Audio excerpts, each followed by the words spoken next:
We have seen that long chains of else if makes a program unreadable. However, sometimes we might need to write a long chain of else if ladder to execute different statements for different conditions. For example, consider this piece of code to print the current month name given the month number. The program works correctly, but it is not easily readable. Poor readability makes a program difficult to understand and even more difficult to find errors. To simplify long else if ladder, we can use switch case statement. If we write the same program with the help of a switch statement, this is how it will be written. A switch statement allows a variable to be tested for equality against a list of values. Each value is called a case. Depending on the value of variable, the set of instructions written after the matching case is executed. The first statement is switch keyword followed by a variable. Depending on the value of this variable, we can execute different code. Then in the block, we write case statements.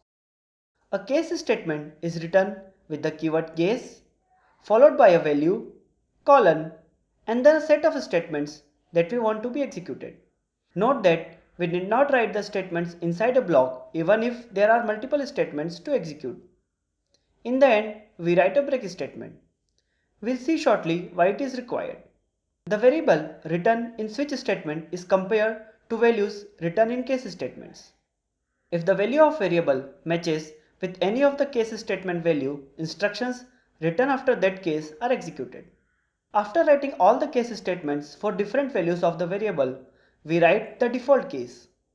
If the value of variable does not match with any of the cases written above, the statements written after default keyword are executed. Suppose the value of variable matches with the second case. The statements written after this case are executed. When a break statement is encountered, the control flow exits the switch block. If we don't write break after a case, then all the statements written after the matching case are executed, including default. That is, in this example, if the fourth case matches with the variable and we have not written any break statements, then all the statements in all the cases written after the matching case are executed. Let us understand this with the help of an example. Here, we have not used any break statement after case. Now, if we assign the value 4 to month, all the month names from April till December are printed as output. This is clearly not what we want. If we add break after some of the case statements, month names are printed till a break is encountered.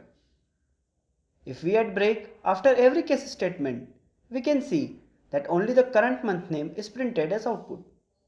Suppose we assign 13 to month. The value 13 does not match with any of the case statements. Then in this case, the control goes to default and we get output as invalid month number. The default case is very helpful in handling invalid input values. Though default is optional, it is advisable to have a default case to handle unexpected input values. The switch case statement can be used only for integers, characters or boolean values.